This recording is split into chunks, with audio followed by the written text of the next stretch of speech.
right, with it being right at 7 o'clock, call the meeting to order. Jolene, can you take roll call? Council members Erickson, Present. Larson, Here. Miller, Here. Councilmember Valento is absent, and Mayor Roberts. Here. If you're able, please stand for the pledge. Pledge allegiance to the flag of the United States of America and to the republic for which it stands, one nation, under God, indivisible, with liberty and justice for all.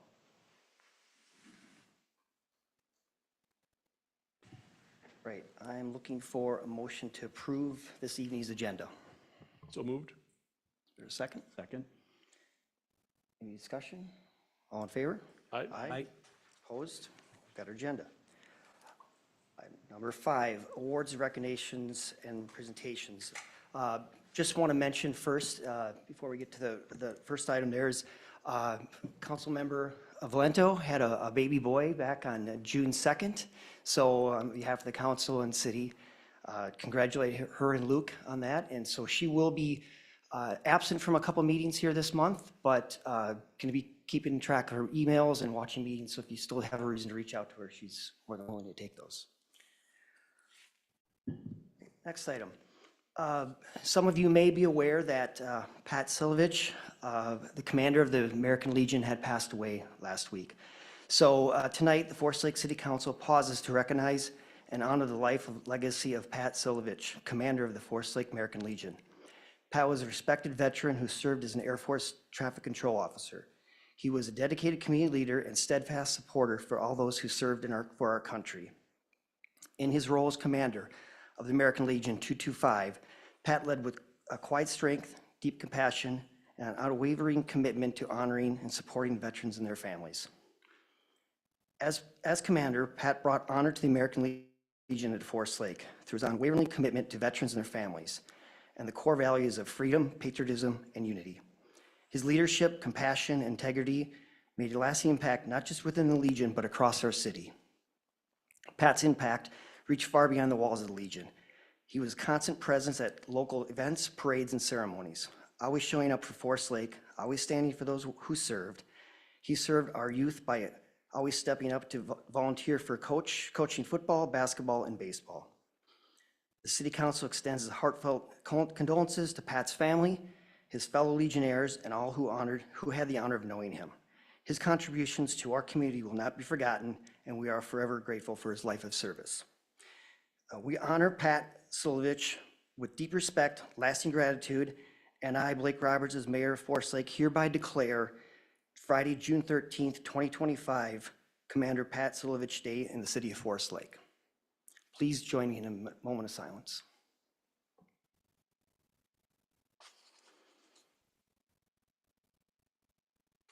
Thank you.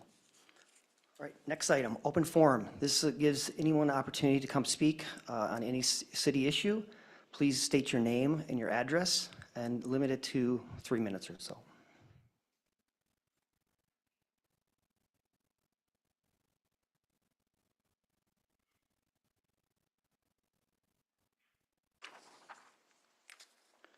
Susan Young.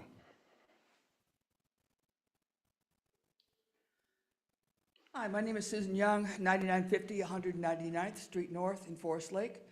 I'd like to address the parking issue on North Shore Trail. Those of you, several of you are longstanding community members, know that parking and noise and stuff at that property as far back as Willowbrook have been issues forever and ever and ever, amen. The Planning Commission saw several iterations for different businesses of that property. And yes, the property, as stated in your packet, has not been completely in accordance with every portion of our zoning code and our plan. However, the Planning Commission worked very hard with the owners to let them know this is what is available on the property through the various owners. This is the parking that is available, and were assured at the last iteration that they understood the parking and that they were going to have boat access and snowmobile access that was going to be a significant part of their business plan. I have several issues with the city providing parking, partially funding. Those include one, as a parent, I try not to reward behavior that was outside my rules. And when a business is rewarded for having done something that was outside the rules and comes in on the very last day before consequences, that concerns me. I have serious concerns about, and I brought them to this council a year ago, about how does the council choose which businesses they will provide a monetary benefit to, whether it's a sale at lower than market rates of property, or if it is helping to pave an area on North Shore. How does the city decide who we help with dollars, taxpayer dollars, and who we don't? If that is going to be the policy of the council, I really would like for you all to consider a rubric. How are we going to do that? Finally, that parking plan on that stretch of North Shore Trail, in my experience, is going to be a recipe for disaster. After a long, hard day, if I go someplace for an evening, I may not be at 110% when I back onto a busy street. The city is wonderfully going to be paving North Shore Trail. That will increase speeds. Unfortunately, we won't have to slow down for the potholes. That parking is going to be a huge issue from a safety perspective. And those of you will remember that we used to have trouble with people parking on the other side of the street in the homeowners' yards. If we have designated parking on one side of the street, it's going to encourage more folks to park in those, because they say, well, it's on that side of the street, we can certainly go on this side of the street. For many reasons, I need to be respectful of time. This is not a good idea. I am strongly not in favor of this. I'm hoping that you will reconsider the staff recommendation. You buy a business, you don't say, how can I ask the city to fix my business plan? And then finally, if the council decides that the fact that the planning commission said, yes, you may have a business here with restrictions, but they are still a non-conforming use, the planning commission has for a very long time said, as you come forward with something, if you are going to reduce the non-conformance of your non-conforming use, we'll work with you.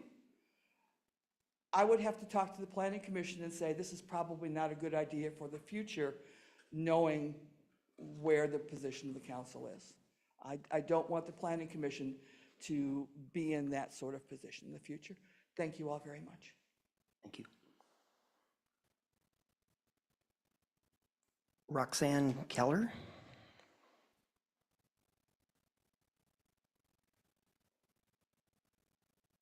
Hello, I'm Roxanne Kaler, and I live at 20277 345th Street, Taylor's Falls. I've been at the Arts in the Park for the last 5-6 years, and I've always been in this one spot that I've always been at. Well, since you got a new person that's running it now, he has really changed everything up, and he has put me in a spot that, by the gazebo, that I cannot sell my jewelry that I make. I do wire wrapping of natural stones, and to be able to talk to all my customers. So he tried moving me around to different places, and it's still not the right location.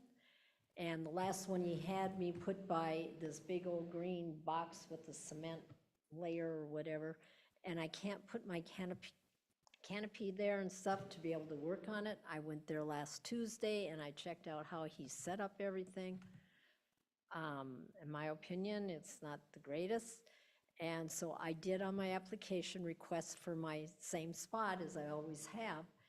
And so I didn't get it because he rearranged everything. So I've been on the conversation with him on the phone, everything. And he said that I would have to come to a council meeting to request my $200 back from my application. So that's why I'm here for that. So that's where it stands. Okay, thank you. And have some conversation after that, a little bit on that. We could, I would encourage you not to address that issue tonight. I would just push that to the next meeting. Okay, thanks. Jackie, KDV, is this or part of the, so, okay, all right. David Swan.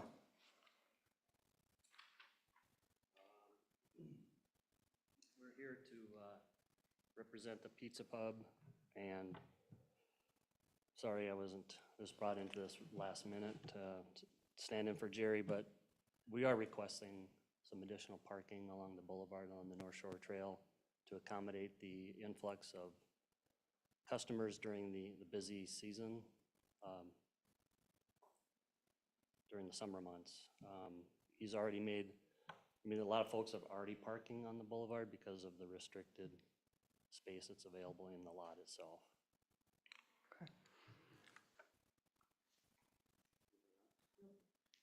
Okay, yeah, and we might have some questions as that comes up on the agenda. So. All right, I am looking for a motion to approve the consent agenda. So moved. Second? I'll second the motion to approve the consent agenda items 7A through P. Any further discussion? All in favor? Aye. Opposed? Consent agenda passes. Our regular agenda item, first one, 2024 audit presentation acceptance. Jessica. Okay. Great, welcome. Thank you, Mayor and Council, for having me this evening. I'm going to be going over a summary of the results of our audit and also the 2024 operating results. Again, I'm Jackie Knowles with Bergen KDV. The main purpose of our audit is to provide our independent auditor's report.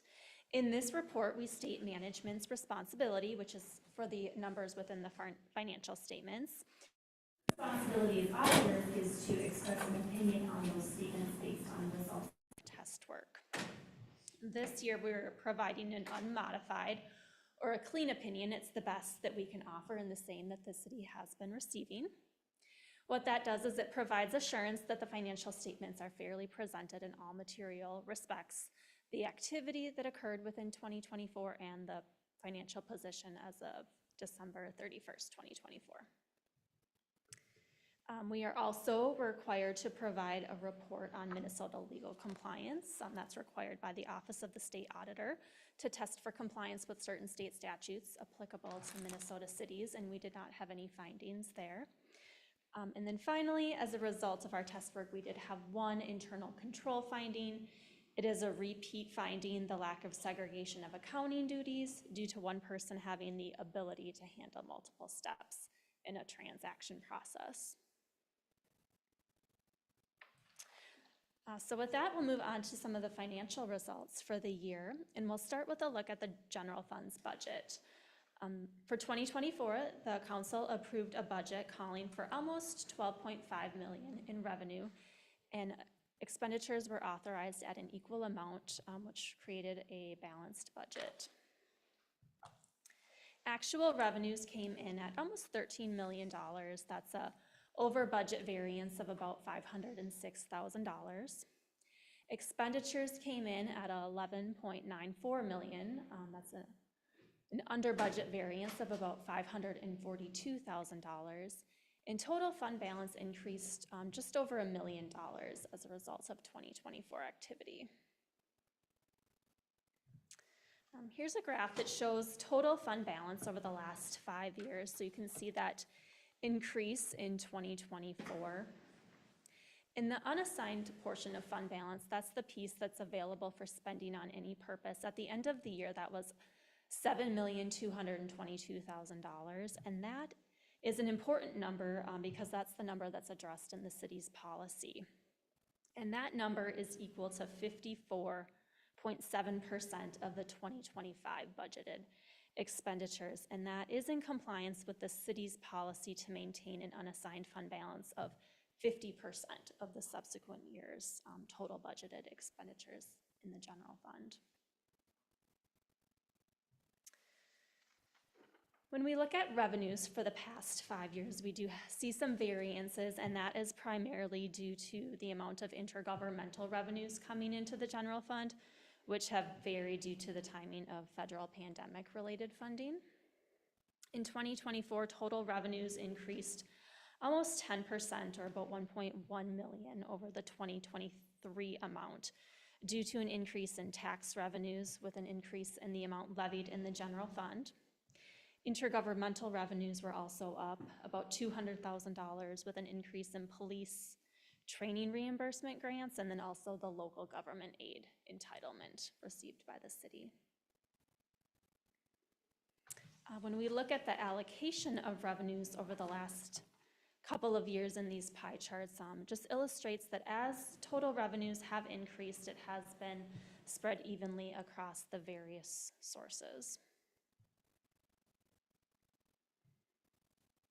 And here we have some more detail on that budget to actual results. And as I mentioned earlier, total revenues were over budget, about $500,000 in total. About $200,000 of that variance was in the other category due to conservative budgeting for interest earnings and the change in fair market value of the city's investments. Another $200,000 was in intergovernmental due to conservative budgeting for the police training aid and then the fire relief pension aid, which flows through to the Relief Association. And then finally, across licenses and permits and charges for services, together those came in over budget about $166,000, primarily due to conservative budgeting for building permits and plan check fees. Moving on to expenditures, in total, expenditures increased about $403,000 from 2023 to 2024, and the majority of that increase was in public safety, which is the largest general fund program. That increased about $329,000, or about 4.7%. And that was due to a number of different things. First of all, for the police department, cost of living and step increases, as well as a severance payout, fire wages also increased, and the state fire pension aid amount that flows through to the Relief Association increased, and then also building inspection consulting services were up. General government expenditures were up almost about a quarter of a million dollars due to an increase in professional services, including personnel search and computer support services. And then partially offsetting those increases, we see a decrease in capital outlay. That was $0 in 2024. All of the capital purchases were paid for out of different funds, including the capital equipment fund and the main capital improvement fund. Here we have some pie charts for expenditures as well, also illustrating very consistent spending allocations among the various programs or functions of the city over the last couple of years.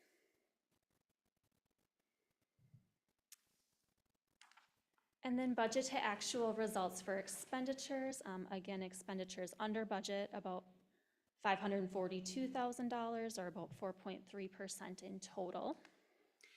Some of the programs with larger variances: Public Works under budget about $240,000, primarily due to less snowfall than anticipated. Economic Development under budget across wages, legal fees, and other professional services. General Government was under budget, primarily due to staffing changes resulting in lower salaries and benefits than anticipated. And then one program that was over budget, Public Safety, over budget about $120,000, primarily due to building inspection consulting services coming in over budget. And we saw that on the revenue side too, with the building permits and the plan check fees revenues coming in more than budget too. And with that, we'll move on to the water fund. Operating revenues did decrease in 2024 about 5%. Due to less irrigation during the summer months, and that is in line with what we're seeing at other cities this year. Operating expenses were up about $87,000 across wages and depreciation expense taken on capital assets. This fund did report operating income of about $741,000 in 2024.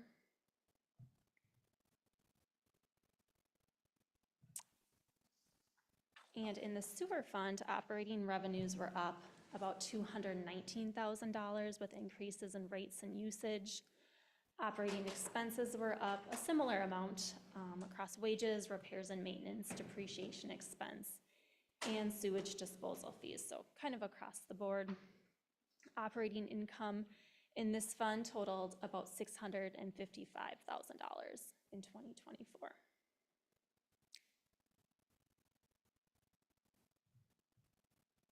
And my last graph takes a look at the city's tax capacity, levy, and rates over the last 5 years. So the city's total tax capacity has increased each of the last 5 years, with larger increases in 2023 and 2024 as market values have increased. The city's tax levy has increased at a very consistent rate. So we do see some variances in the tax capacity rate over the last 5 years because of the uneven increases in the total tax capacity.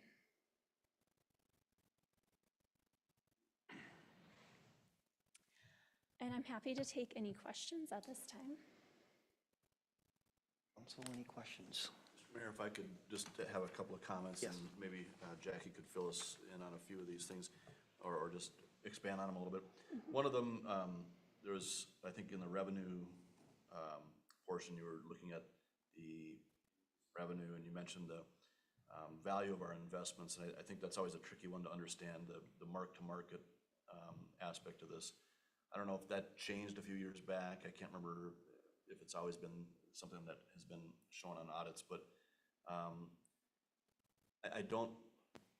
know it's proper accounting, and they're doing their job correctly.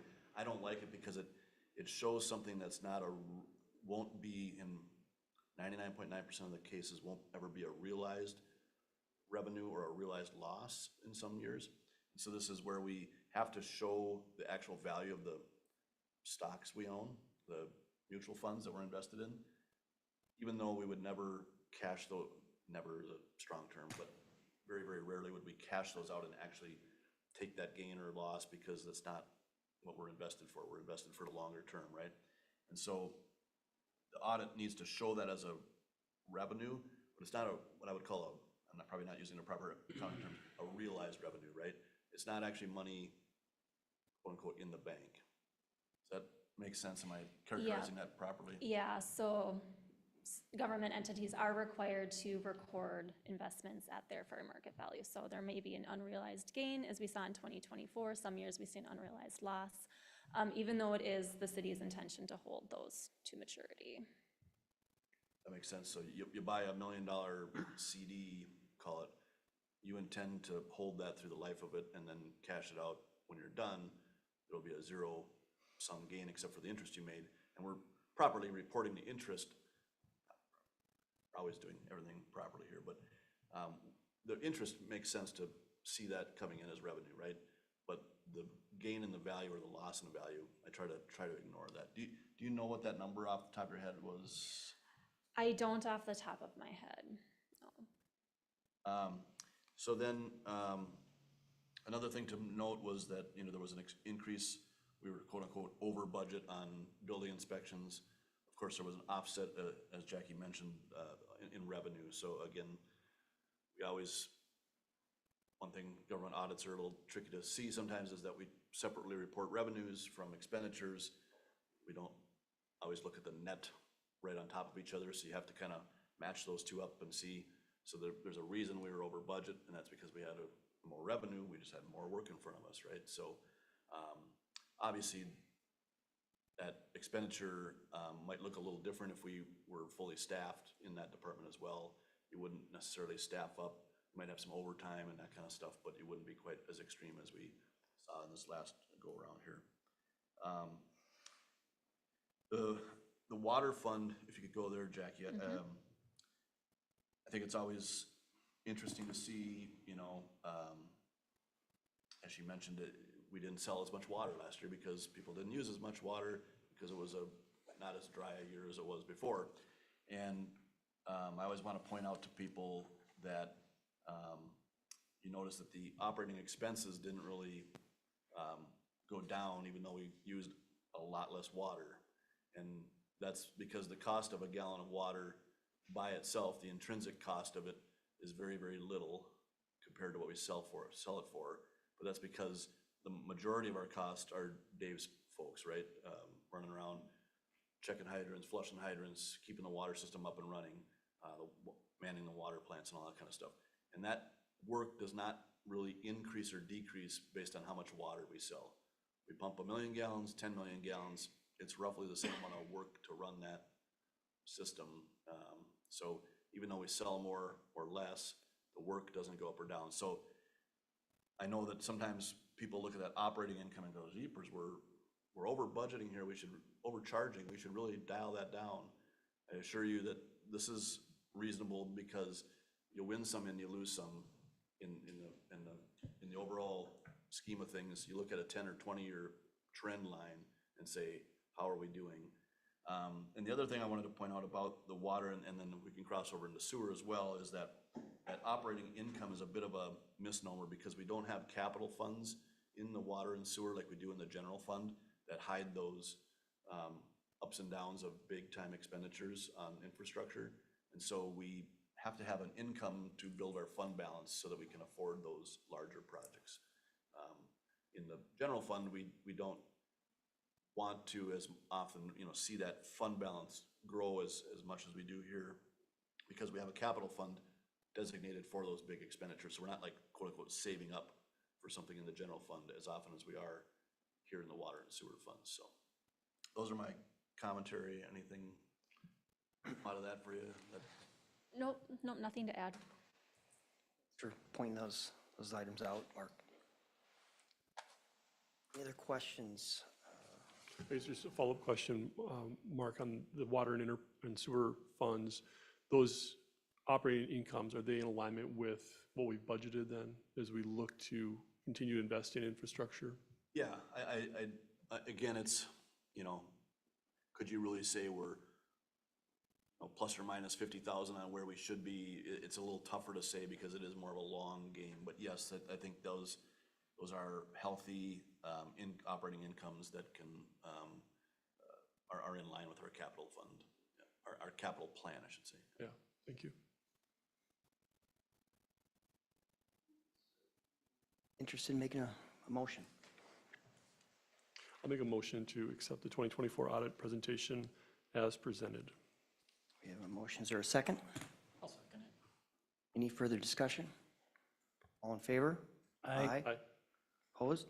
Motion carries. Great. Thanks for your work, and also Jessica and Kim, thank you for your work on it as well. 8B, consulting contract classification and comprehensive study. Mark. And Mr. Mayor and Council, I think you folks are aware that we've been talking about for quite some time completing a classification and compensation study for our staff. It's been about a decade or so. It's about the right interval where we want to kind of recheck ourselves towards the market in regard to our wages and our how we classify our employees. So in general, what most governmental agencies do is they sort of score each job, give it a point value based on the sort of responsibilities of the job, the education and experience required for it, the technical nature of the job, the sort of the difficulties of that, and then weight all those jobs in terms of their score against each other and then against the market. And one of the reasons we do this is because of the Pay Equity Act here in Minnesota, which requires us to report in on that and make sure that we're paying jobs which are heavily trending towards one gender or another, making sure that those are paid equitably across those genders.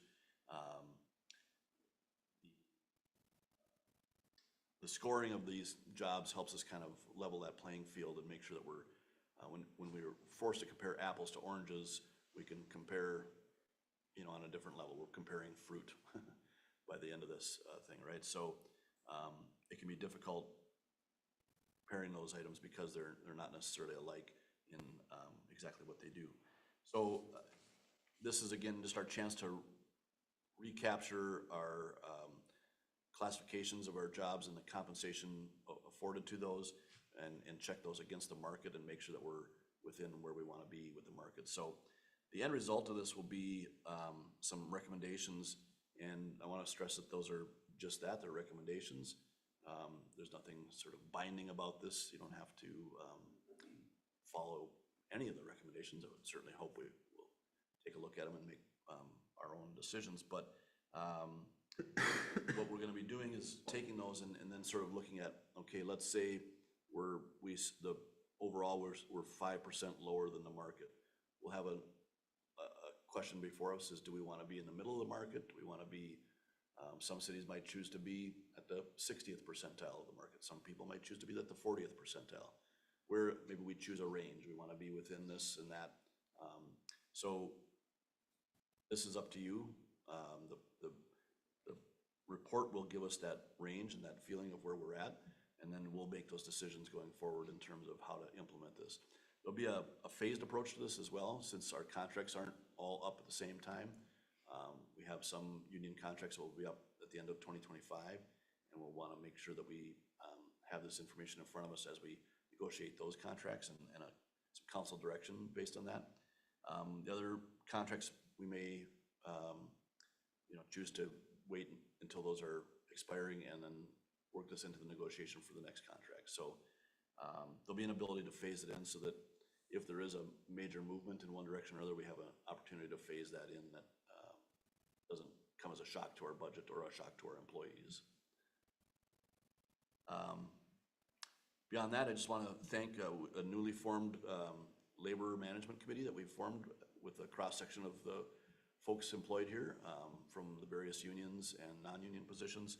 And we got together and we tasked that committee with reviewing 6 proposals out of the 13 that we received. They came up with some scoring on those proposals, gave that recommendation to myself and Jolene, and we conferred and checked some references, called the project managers, did our due diligence, and came up with a recommendation for Bath. So questions on that, I'd be happy to answer. Quick question, the Pay Equity Act, how often does that act require us to do this sort of work? We're required to report in every 3 years. This particular type of report isn't quote unquote required. Most cities, I will say, use a third party at some point. I would say it's customary. It's not, 10 years isn't a rule, I don't believe anywhere. I would just say it's customary about every 10 years. Thank you.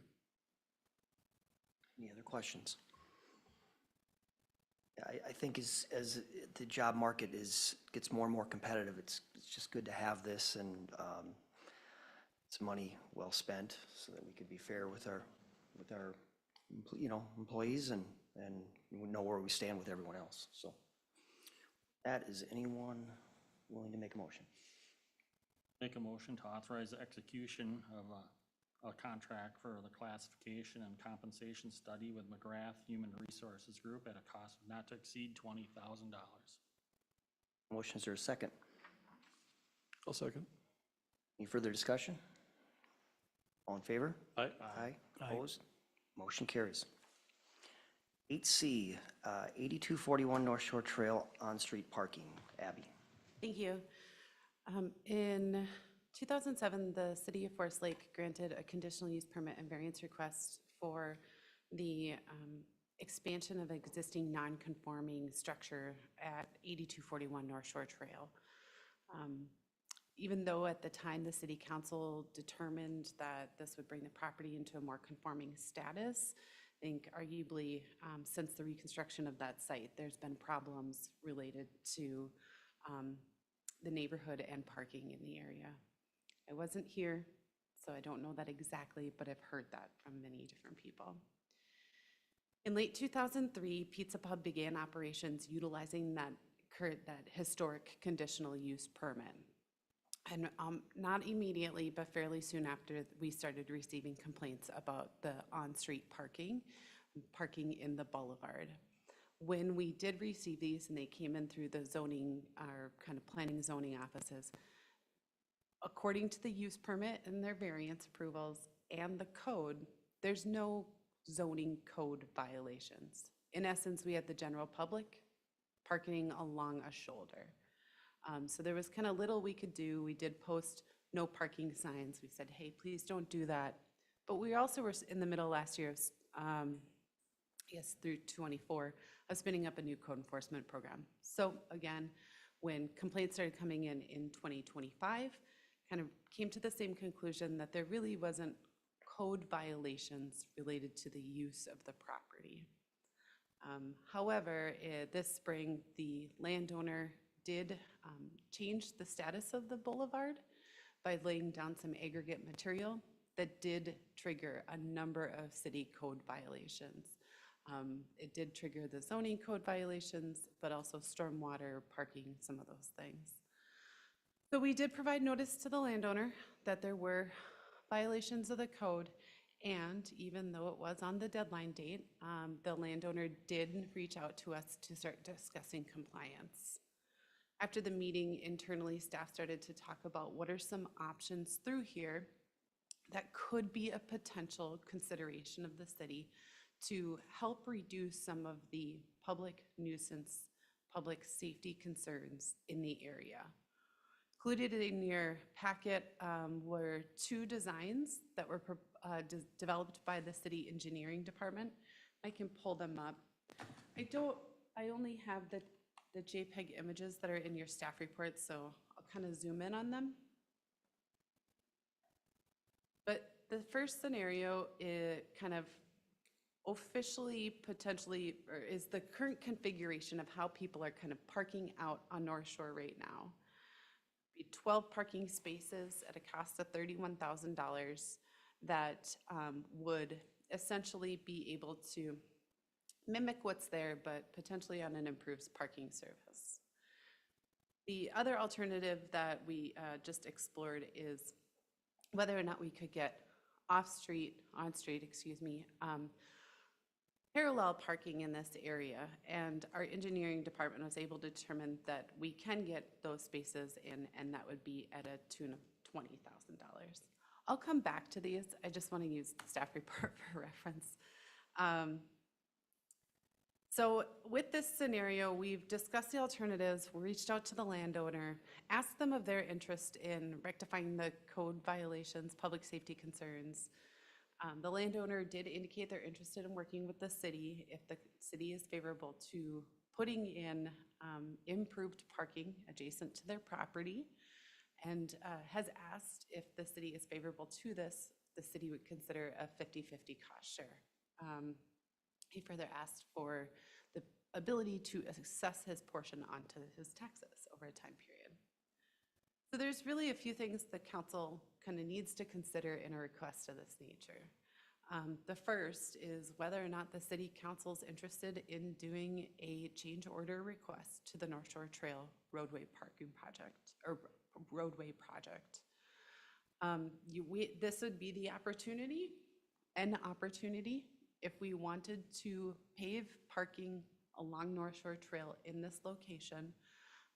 Now it could be a very reasonable time to put that in, given the fact that the North Shore Trail project is occurring. If you're willing to entertain that change order request to add in on-street parking, you should discuss the landowner's request to pay for half those costs. I do note in my staff report, while argument could be made that the on-street parking would be of a benefit to the private landowner, staff could argue that we have had public nuisance problems here for a long time. Now for the short history, the public's been parking in this area, and likely we're just spitting those parking problems elsewhere if we didn't consider this. Then if the council is favorable to an amendment to the North Shore Trail project, doesn't matter at least at the moment of who will be paying for it, but the preferred design of the on-street parking. I note in my staff report, the current angled parking presents a significant public safety concern. Vehicles backing out onto North Shore, as well as vehicles having to kind of edge out and around them on the driveways, is very concerning. Though we don't have records to indicate if there have been vehicular incidences, it doesn't sound like there have been. I did request a report with PD. I didn't get it in time before the meeting. Sounds like there's a lot of near misses. The other thing is if that angled parking is installed, in order to get those vehicles off the fog line, that parking would have to be almost right up to the existing curb line of the parking lot. So kind of straddling over the private property. And that really presents a drainage issue through there because we wouldn't be able to accommodate for the drainage for this new parking in that kind of buffer area. If we looked at the parallel parking, the vehicles could be well off the fog line, thereby helping increase kind of some of those sight lines coming out of the driveways. It could also accommodate for drainage in the area. Then lastly, if you're favorable to a change order, and if you can determine if there's a design, we do need to discuss ongoing maintenance obligations for the on-street parking in this area. It would become public parking, but staff would really encourage the council to consider an agreement with the private landowner for their at least wintertime maintenance. Our plow trucks have to go through there. They're gonna get the lane of travel, but they're not gonna get that parking area. And so they would have to turn around somewhere. Ideally, we don't want our vehicles, our infrastructure turning around in a private parking lot, but it's just gonna delay the snow removal services on North Shore. So generally speaking, staff's favorable to the city's consideration of this. It's not common for the city to consider adding on-street parking for private benefit, but there would be public benefits for the installation of this on-street parking in this area if it was privately maintained parallel parking. So my recommendation is to discuss this. If you're favorable, and that's an if, then there is a motion in there to authorize staff to do the things necessary for the council to formally approve the on-street parking in this area. Much of this would have to be brought back before you, agreements, change orders, those sorts of things. But my first and foremost recommendation is discuss this matter, see where you're thinking about it. And you already saw on your open forum sign-up list, David Swan is here, and he's accompanied by Aaron Ravar. They're both from Pizza Pub, if you have questions of them, or if you have questions of me. Thank you. Council, any questions at this point? Well, I get several. If we don't move forward with a change order request, and what's the intention? Would bring it back to turf? Yeah, the landowner would need to restore it back to turf. So what would the probability be that as soon as that sod's firmed up, that people won't be parking on it again? That is the risk that we do end up running, is that the issue would just be reoccurring and happen again. It really does come down to a parking enforcement matter through here. And so if the council would not be favorable to improving this for parking, then I think we need some good, clear direction about the enforcement of parking through this area. It was posted no parking before. What's, with the parallel parking design, what's to stop people from angle parking anyway? Would there be curb and gutters so that it would be kind of pretty hard to angle park in there? There would not be curb and gutter in the area. It would be probably striped and signed. They also would have to visibly park off of asphalt over that kind of asphalted line. Mark, is there any, if we were to go forward with this, is there any watershed district things we need to be thinking about? We believe we can stay underneath the threshold for watershed issues, yeah. I would, yeah, just echo the idea that if it's restored to turf, whether it's restored to turf or it's made parallel, clarify, if it's not already clear, that parking is not allowed, if it's turf, parking is not allowed in a diagonal direction if it's parallel striped. And just, we need to begin enforcement of that then. I don't think we can, it's not a great scenario, I think, as you're alluding to, that to go back to turf and continue to allow this laissez-faire. I'm not sure if there's a code violation or not, you know, should we enforce? And I think we just need to be clear, there's sign that says no parking, we're not gonna allow parking. Abby, what's the concern for future landowners, our concern on our part for future landowners, if the landowner is willing to take on the cleaning of the snow, how do we convey that then into the covenants or whatever, so that the next landowner knows it's on them to clean that out? It We doesn't would flow record that backwards. against the property, you know, so then future property owners, heirs, successors, signs, all of that would be responsible for that. Can't always be guaranteed that people, you know, have a full title search, but that would be conveyed the minute we find that it's not being maintained.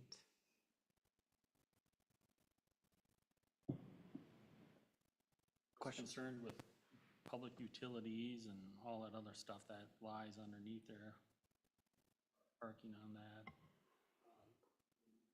things like that. Is there public utilities that, underneath that area that we're aware of? Utilities are on the north side of the road.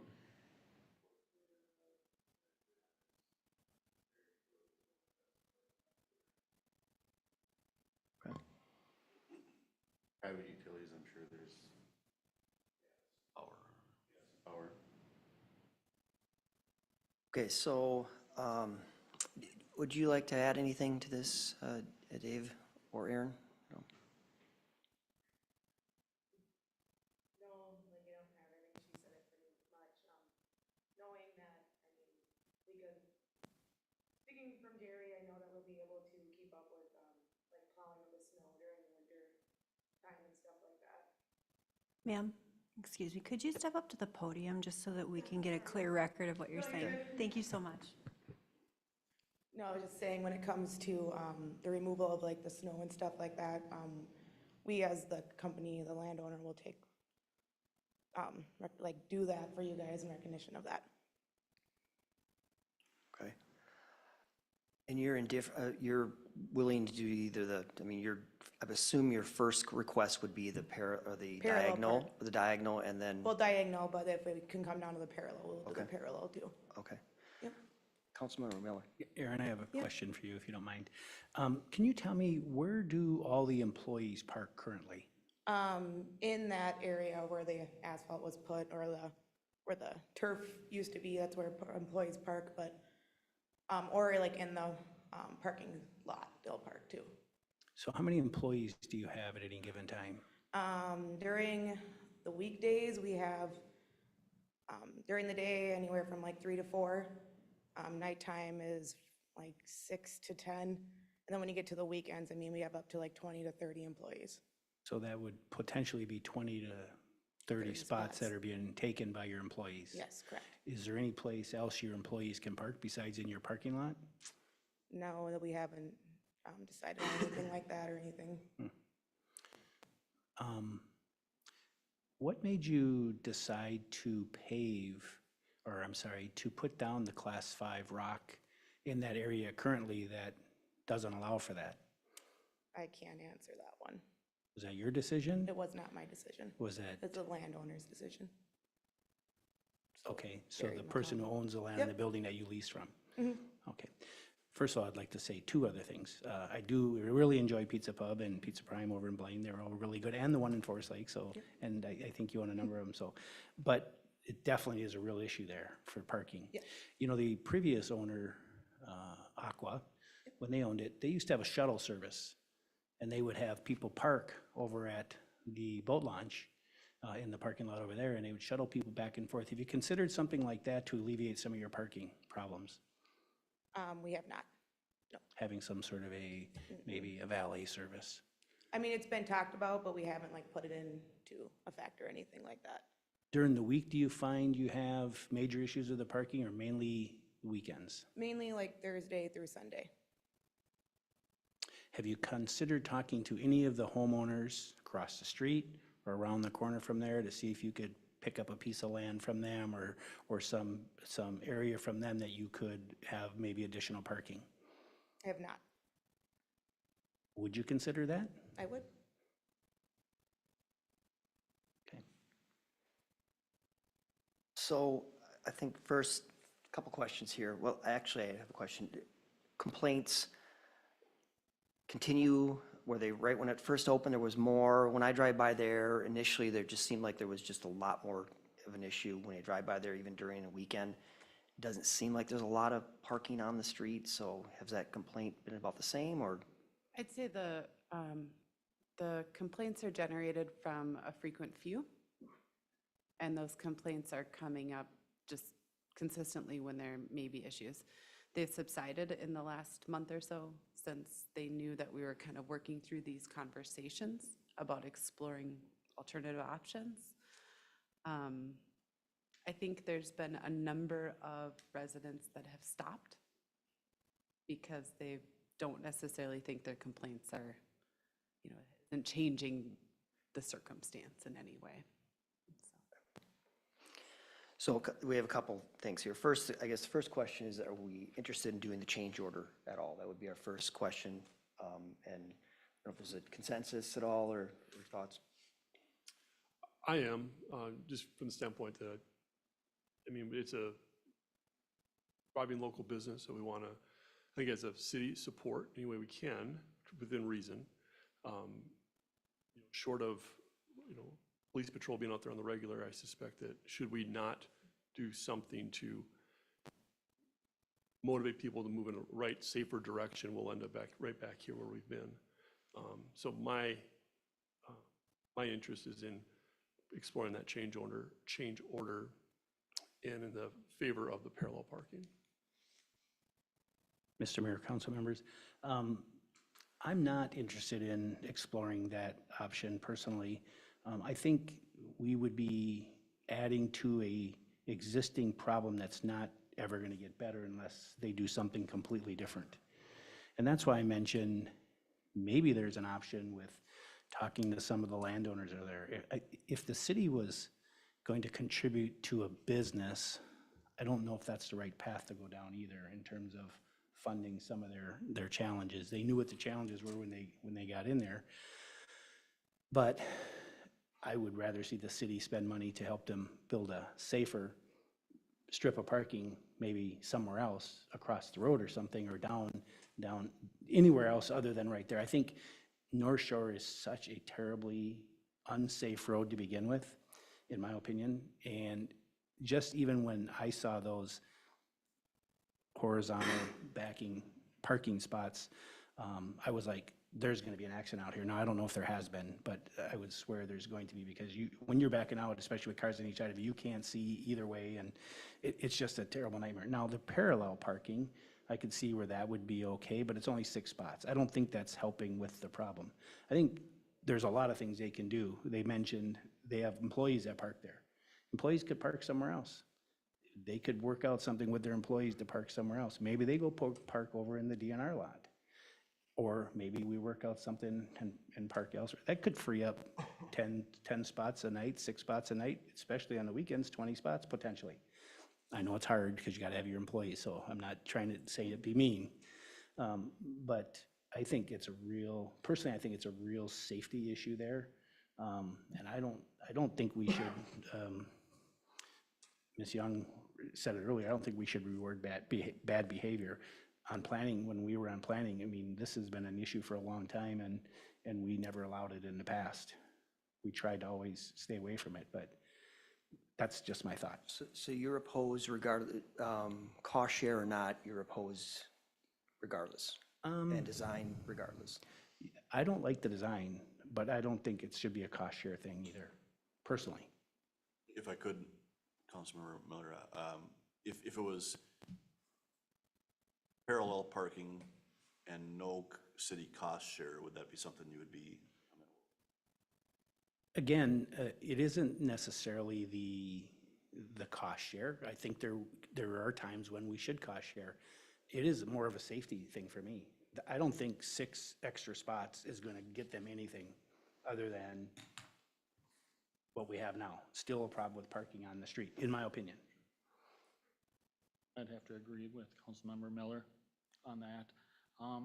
And I think there's plenty of parking there at the time, and if they would utilize the parking within the lot also beforehand, I don't think it's a good idea to have cars parked out there on the right of way.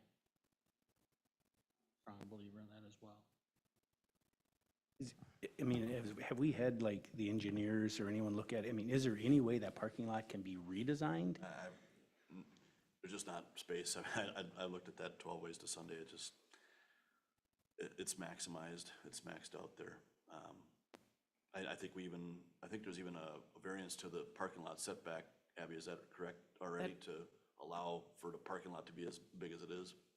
Yes, that we allowed the parking lot to be closer to the right-of-way to be able to accommodate kind of the 2 lanes on the 2 traffic adjacent to the roadway.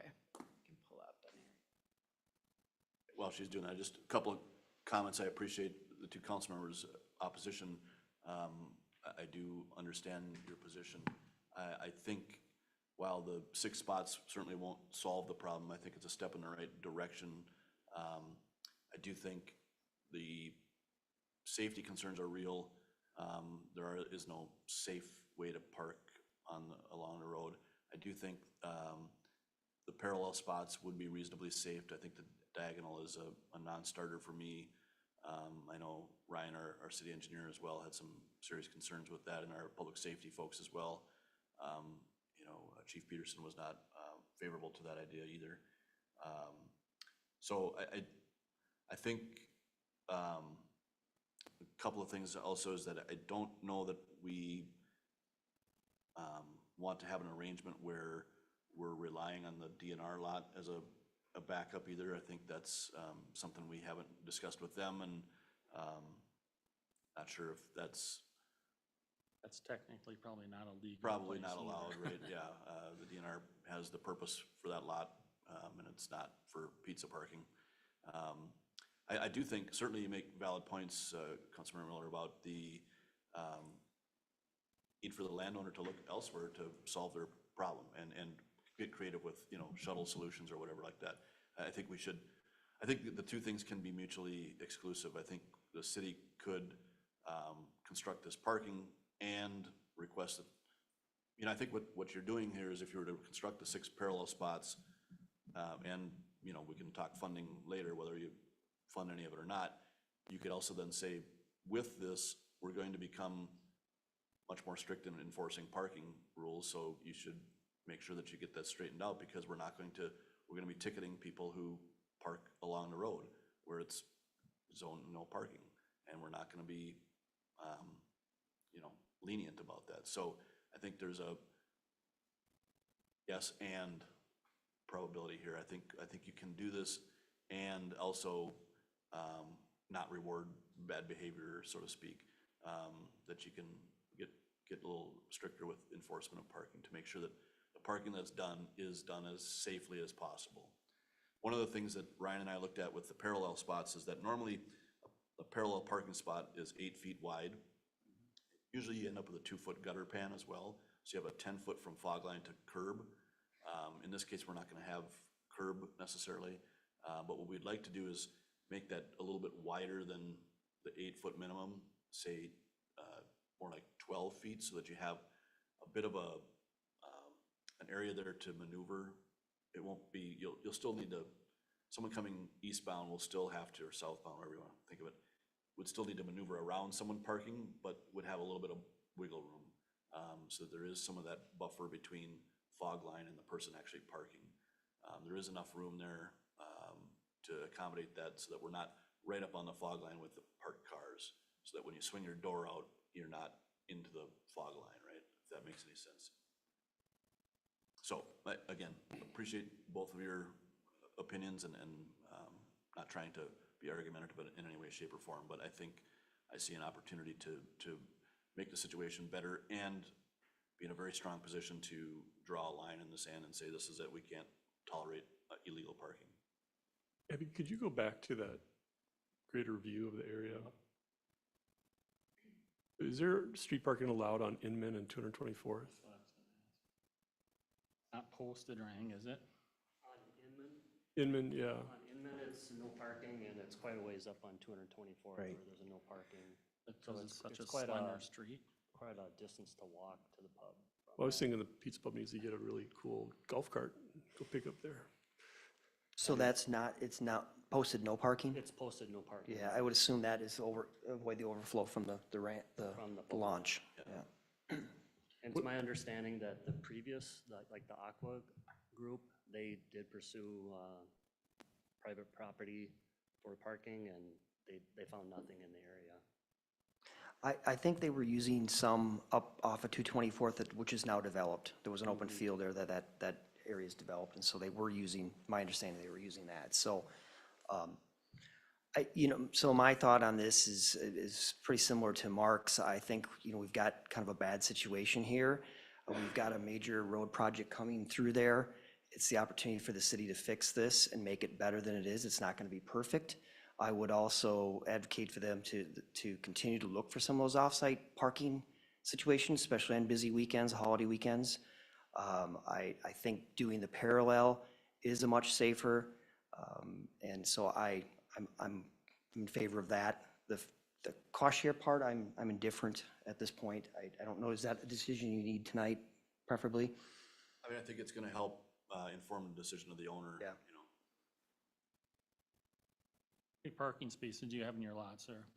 66. 66? Thank you. Mr. Mayor, council members, and Mark, do we, on the north side of the road, how much is city easement or city owned property there? Yeah, as you can see on the image that's on the screen, the black line would be the right-of-way line. So, yeah, the one Abby's pointing to there. Yep. So I don't know if you're going down the direction of, could we put any more parallel parking on that side, or No, I was thinking, could we move the road a little bit? Sure. If we're redoing the road, and now I'm starting to think, can we adjust the road slightly? Obviously, if these people are being, I guess, uncooperative, trying to help us solve a problem, we have the right to do that. Maybe we move the road a little bit that way and put more of a safe lane in there where those cars are gonna be parked and give us more room. Is that an option? Ryan's not here, we can move the road, no problem. Well, I know, that was absolutely an option I considered, Councilmember.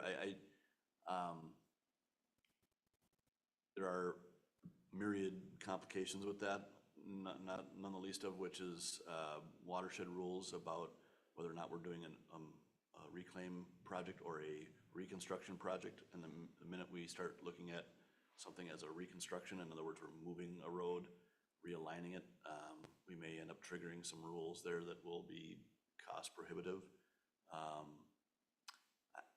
think what you're saying, I think what I was describing before at how far away this parallel is gonna be from the fog line is, may end up, once it's drawn up or constructed, you may feel like, oh yeah, look at that, it is quite a ways off that fog line, because remember, we're gonna narrow these lanes a little bit, so we're gonna have the road itself all along will have a 4-foot shoulder already, right? And so if we can kind of tack an 8-foot lane on that 4-foot shoulder, and you've got that 4 feet of room to swing into a spot, I think it will be a little less frightening and unsafe as you might initially think. And, as you're thinking about when you parallel park in a downtown area, it's awkward, right? You're in the middle of that lane. You better make sure that you put your blinker on before you stop, because the person behind you has to understand that you're gonna try to pull in there. Remember, the speed limit here, I believe, is 35 miles an hour. So even though I know a lot of people have, expressed that anecdotally they see people drive a lot faster than that, it is the speed limit there. It's fairly low and akin to speed limits that you would normally see in a downtown area, normally 30 miles an hour, right? So it is similar to a downtown situation. You know, the other point I would make about just, there's been some comment about, do we want to help a business? The idea of on-street parking, a business district, if we were talking about downtown or any sort of business district, we wouldn't talk about it in those terms of like, oh, we're helping a business, right? Think of it as in terms of helping the business district. This business happens to be on an island out there by itself. And in some regard, you know, I feel like perhaps resistance to helping them is a bit punitive for them being by themselves as opposed to being part of another business district, right? And I don't mean that necessarily that we should finance this, but that we would oppose them paying for additional parking on our street. Feels like, would we oppose that in the downtown? If a couple of businesses got together and said, hey, we could use some more on-street parking here, we're willing to pay for that, would we oppose that in the downtown? Probably not, right? So, yeah. So if it was like downtown, we would have nice wide 4-foot or 6-foot shoulders where people can park, you know, and so I wouldn't be opposed to that. I mean, if we were building this road and we were putting the nice wide shoulders on like we have on part of North Shore Trail up on the, you know, more of the west side where there was parking, ample parking, I think that would be fine. That way you could park on both sides of the road if you wanted to, or you could have it on one side. And I think residents would like that too, because they have guests come over, they could park cars in front of their house out on the road, but we don't have that anywhere on this road. So I'm struggling with the fact that we'll just have it in this one spot. And that was one of the reasons why I think when we talked about redoing North Shore Trail, we talked about adding that lane along the road, whether it be for bike travel or whether it be for parking or what have you. I wouldn't be opposed to parallel, like I said, but I don't think 6 spots gives you much. Dedicated to employee parking only. And is there an option? I mean, it is a 30-mile-an-hour speed limit road, but could we put a stop sign before you get to Pizza Pub and a stop sign before you get to Pizza Pub from the other direction for safety? Councilmember Miller, I get in and out of my car in front of Snap almost every morning, and I'll tell you that traffic's coming by all of 30, if not more. Yeah, for sure. But they move over for me, you know, and I'm not the only one, right? There's usually a half dozen cars there. And so people aren't oblivious, you know, even in the dark. I mean, it's not gonna be pitch black out there. I don't think that road, while it's well traveled, I mean, how often is it, you know, both cars coming at the same time that can't move over? You know, as Mark had alluded, we kind of narrow the lanes, it creates some bigger shoulders, and then we're gonna have another pretty significant parking space. So, I mean, they'll truly be, as I understand it, off the road. I guess personally, I wouldn't have any concern of getting out of my car, and my kids work out there. I would be concerned about them getting out of the car there, you know. Don't get me wrong, I love the restaurant and I'm so thankful the business is here. I'm more concerned about safety than anything. And like I said, 6 cars is fine, but. So when I'm thinking about early on when it first opened, I don't think they were using that parking. And I did recall seeing cars parked on the side of the road all the time. We don't do anything here. It goes back to grass. We are stringent on parking. That's, even though it's just 6, that's 6 more cars that are gonna find parking somewhere else in a neighborhood that's gonna be upsetting to those neighbors. So it's almost like it's not perfect, but we're helping the situation. We've got this project coming through. It's substantially not a lot of dollars. It just makes sense to do this and do it now, and not make it go back to where it was and we have more of a parking issue. This helps the parking issue. I understand it's just 6.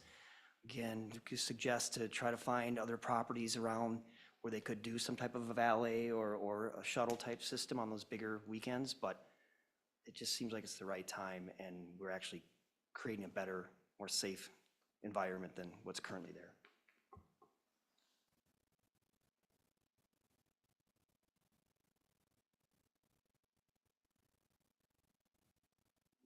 Thoughts? So with that, then I would, and I don't know about the funding part, I don't know, but I'd make a motion, move to authorize staff to do all the things necessary, the city council to formally approve on-street parking adjacent to 8241 North Shore Trail. Second. We have a motion and a second. Any further discussion? The motion is, could you repeat the motion, please, Mr. Mayor? As it's recommended on the staff report. So it's to authorize staff to do all things necessary to formally approve on-street parking adjacent to 8241 North Shore Trail. So the part of the cost share thing, maybe that's, we had a discussion at EDA level today about helping with parking lots and different things. Maybe that's a question that's kicked back to EDA to discuss if they want to be part of a cost share situation in this, but as far as council level, I think this is the right time to move forward with this project. So are you saying that if we approve the motion, the parking's going to be there, or are they coming back to us again for final approval? Who's they? The staff. The cost share, an amendment to the North Shore Trail would need, a plan change would need to come back before you, and any further agreements for cost share. Mr. Mayor, if I might, there's a motion on the table. We need a second before further discussion. I seconded. You did, okay. Sorry, thank you. we're in discussion, I thought. Yeah. I again, indifferent on at this point on the cost share piece, is there ability to kick that to the EDA to make that, to be part of that? I would certainly think so, but I think to Councilmember Miller's question, kind of this motion, what it does is direct staff, if I'm understanding correctly, to actually build out the change order. Yeah, we Correct. would be moving forward with That's what building out the change order plans. That would come back before us for That would come back approval. before you for approval. Ideally, in this time period, I'd also reach back out to the landowner, letting them know this conversation and the conversations we've just had regarding things like cost share. If the landowner's willing to pay for them, in its entirety, we'd be bringing back for you all in one kind of nice little package, that change order, an agreement with them for the payment, and then some sort of agreement for the long-term maintenance, and then all the documents that bind that to the property. Maybe not all at once, but we try to get everything scooped up together for you to formally consider. But your motion tonight would be giving us the go-ahead to get it all Put together. as close to done as possible. I'm sorry, one more discussion point. Is that regarding one sketch or the other, or either one In the parallel form. in the parallel form? Okay. I think that should probably take an amended motion, would be my recommendation, just to state that, to clarify that for Okay, the so record. I'll amend the motion to move to authorize staff to do all things necessary for the city council to formally approve on-street parking adjacent to 8241 North Shore Trail in a parallel plan. I'll second the friendly amendment. Great. We have a motion, a second. Any further discussion? All in favor? Aye. Aye. Opposed? Opposed. Motion carries. Thank you. All right, we are done the regular agenda, so we'll go on to staff updates. Jolene, No updates this evening. Abby? I just have a couple. Mayor Roberts did mention that the EDA met tonight. They did make modifications to their commercial improvement incentive program, which it's currently a 10% reimbursable program up to $5,000. Their new program would allow for reimbursements of up to 25 to 50% of a project's cost, up to $10,000, depending on the size of the project. So I think that that's definitely something that is going to be very beneficial for our business community. And then also wanted to provide an update that earlier this year, we were in closed session with the EDA and the council talking about favorable land sale terms related to Headwaters 123. Council and EDA were advised that we had a single user that was interested in purchasing Headwaters 123, but they have since pulled out of that negotiation. So we will be moving forward with Council EDA, kind of, as we discussed and directed to kind of start exploring Headwaters 123 for multiple users. We'll be working on something to kind of bring back formally to the EDA and the council. We do also have Planning Commission on Wednesday night this week. Thank you. Dave, you have anything tonight? A bunch of stuff. Perfect. Broadway Avenue, they just finished diamond grading all the lanes, so they should be painting that in the next night or two, and then that should be back, open up the traffic. So within the next few days, that should be back open, 2 lanes both directions. The local street project, they're right now working in Water's Edge, the Itasca Avenue area. Putting on the first lift there, and then they will be working on North Shore Trail. They haven't already started, they just start milling phase 1, starting from 97, working north or to the west, whatever way you want to look from there. 97, I'm sure everybody's heard from that. Doing a lot of things. MnDOT's been pretty gracious of adding additional signs. City of Columbus, I'd like to thank them as well too. Today we calcium chlorided the gravel road loop on Fenway and Elmcrest and 190th, and they volunteered to do all of our city streets too with the rubber tire roller, so they helped out with that. MnDOT sprayed it, and Columbus kind of tag teamed that and got that done. There's a bunch of people that are trying to find cut-throughs. MnDOT's putting up a bunch of signage. I went and talked to a police officer today. There was a type 3 barricade that said road closed at 3 traffic with a squad car there, and he had 15 people in the matter of a half an hour that went past him, hit the dead end and came back. So I know we're gonna keep getting complaints, but I don't know what else, more we can do to avoid this, right? And even the private road, 217th and Fenway on the north side, they've added additional signage. So I think people are gonna try to find their ways, but it's just gonna be a headache, and unfortunately, I don't know what, you can't close the road off because you have people living down those streets, so. I guess just to say it's not for a lack of effort by everyone involved to try to get people to take the detours. But, it's gonna be a struggle, and it's gonna be all this year and next year too, so. Gonna be what we're gonna deal with and forward on the complaints, and MnDOT, like I said, has been really helpful on adding signage wherever we say, can you add more? They've been adding it, so helpful. Well, I appreciate all that coordination, and to MnDOT, and especially the City of Columbus for getting involved. That's very neighborly of them, so. Yep. Right. Mark? Just a couple updates. We did interview some finance director candidates, and we're going to be following up with some of those folks we may ask back for a second interview.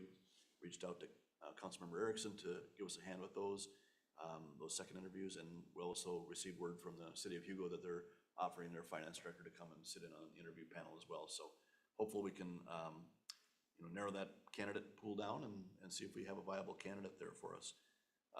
And then just wanted everyone to give an update that Dave and I have been working with our architects and builder on the Public Works building plans, and we'll be having some information for that at the next City Council meeting for review by the council, and kind of to wrap up that first stage of the project and look at the next steps. So that's all I have. Councilmember Miller? Nothing for me tonight, thanks. Councilmember Erickson? Nothing tonight. Councilmember Larson? Nothing this evening, thank you.